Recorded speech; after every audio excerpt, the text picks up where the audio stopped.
Welcome to Dragon's Dogma 2, and that's my new build for Thief. So normally when someone picking Thief, they looking for, character who can dash, use swift step like this, evade enemies attack, be fast, furious, jump, climb big targets, and do some like this crazy stuff. But in reality, Thieves are kind of guys who need to be sneaky, try to backstab enemies, and normally in this game these mechanics is super unique and there's almost known mechanics that gives you stealth, but no more. It's really stealth thief rogue build. So if you want to play it, get ready, because we are going into vacation hole, so changing vacation.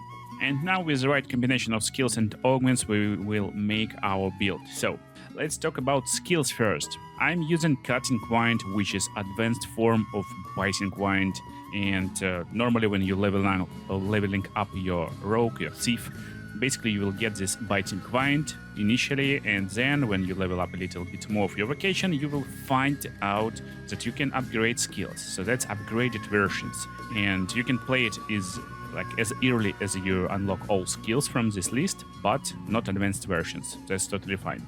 So Cutting Wind is still very useful to just even disengage from the combat. As you can see in the image, guy just slamming down one goblin, but in reality you can dash away by using a little bit of your stamina, so that's pretty useful to disengage from enemies. And that's basically our bread and butter most important skill in combat if we want to actually go through enemies and just attack them normally.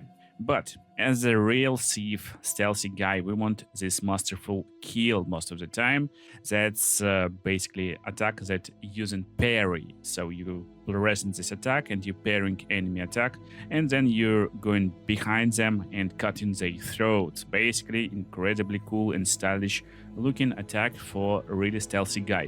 And now we're going into stealthiest part over here. It's Shadow Wheel, advanced form of Shadow Cloak. Basically, you're becoming invisible like this. You're covering yourself into some dirt and you can go invisible behind the enemies, come close to them and then backstab them really easily. Pretty nice, pretty cool looking stuff, and that's what makes us really stealthy guy. But also in case we enter the combat as invisible bro, we can use Smoke Shroud to disengage. Smoke Shroud will make enemies what's going on, guys, what's going on? And you just disengage with Cutting Wind, then using Shadow Wheel to become invisible again, and that's super cool and stealthy playstyle. I will show you just in a minute. But first of all, to make it really powerful and broken, we need right augments. As for our augments, first of all, we got Verve. It's augmenting your strength. Basically, we will do more damage with basic attacks. Super important stuff if you want to do more damage. That's why we always pick in Verve. And it's Rogue Augment. Next augment is from Thief again. It's Subtlety, decreasing likelihood of being targeted by foes. Again, it's nice for disengagement or if you want to be stealthy in heat of the battle, so maybe your pawns attacking enemies and you coming stealthy from behind. It can be useful too. Also, we got Endurance, increasing your maximum stamina. That's Archer augment, so pretty nice. You will do a lot of skills, a lot of attacks. You need the stamina, so Endurance is no-brainer pick for our build right now. Same as Exaltation, that's good combination. It's Mage augment, so you need to level up Mage and Archer a little bit and buy these augments from them, and then you can use them as your rogue. And it will give you more stamina recovery speed, Mage augment. Pretty nice. Then to make our build even more powerful, to scale our damage even more, we get Polarity. It gives you more strength during the day and more magic at night. But at night we're not playing a stealthy guy most of the time. We can't see enemies anyway. That's why using Polarity and picking our rogue, our thief, a stealthy guy a day, pretty nice idea. And we will do even more damage. And next augment will give you most power for this build. It's called Ambuscade from Archer. So you need to level Archer, get this augment, and now you get increased damage by your attacks when targets are not in a battle stance. Guys, isn't this crazy? So now when you come in close to them, they are not aware of your presence, you starting to attack them from behind with additional damage, you increasing this damage even more with Ambuscade. Let me show you. And while we're running outside of the town, I can explain to you my gear, how to make this build even more broken. So, gear in this game, as I always telling you, it's super simple. You don't need anything special and cool stuff. You're just going into quests, continue your road, your adventure, and eventually you will just find new traders and upgrade your gear. So just look for daggers with more strength, and that's it. For my masks not giving you a lot of like resistance, damage, defense, and other stuff. Most of the time it's around like 5% increase, but my point with headgear is basically it should be stylish or no gear at all. So that's why I'm using this stylish stuff from Rogue. When you pick in Rogue Thief, you basically get in this headgear instantly. And for my armor, I'm using Ranger Vest. It's the best I can find right now. I can find a little bit better, but that's upgraded and pretty fine looking gear, if you can say so. And that's set. Ranger Tights, Ranger Vest. You can buy it from the first big town you enter. But that's what making this build finished. These two rings of aggression, basically rings that giving you more strength. More strength means more damage. More damage means you one-shot guys when you're coming from behind. And to get these rings, probably you can get them anywhere. I got them from random traders in Melf. So traders who roam on the streets, you know, random guys, not shops, just random guys. And you probably can find them too. So, pawns, you can wait over here. If you're just starting as Thief, basically, let me explain what you can do. You can use Carve, that's normal attacks, but if you start to spam this attack button, you will start slashing left and right. Pretty nice to do damage in melee range in case you want to do this damage, basically. That's really cool. But you need to make sure targets can't go against you when you're doing so. So it's very nice when target is on the ground or something like this. Twin Fangs is our damaging stuff. If target is on the ground, you can spam Twin Fangs for more damage. You will just slam them on the ground, and that's it. Also, you got Swift Step as your R1, RB button, or another button on PC. So like this, basically you step into the left, to the right. You can escape attacks, you can disengage from combat. It's using like no stamina at all, so it's pretty fun to use. And for our skills, again, masterful skill, you need to time it a little bit, so you need to press it when you're being attacked.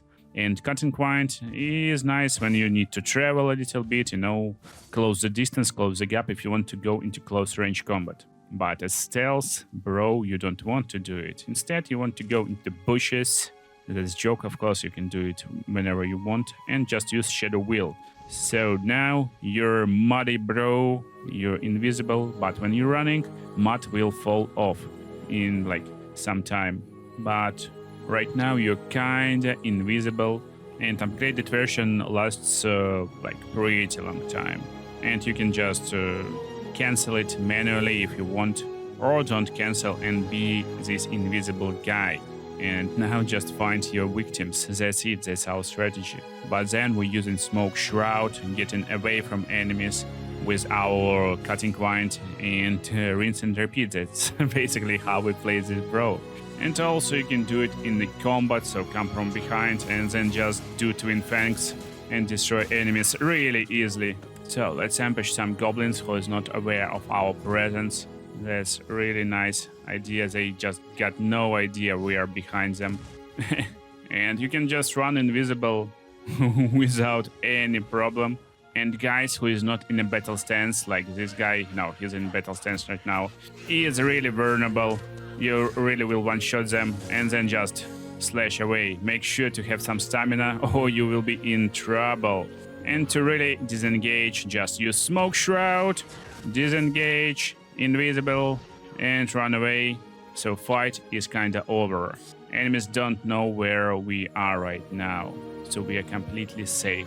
We can recover our stamina, because stamina is not recovering when we in Shadow Wheel, so make sure to turn this off from time to time.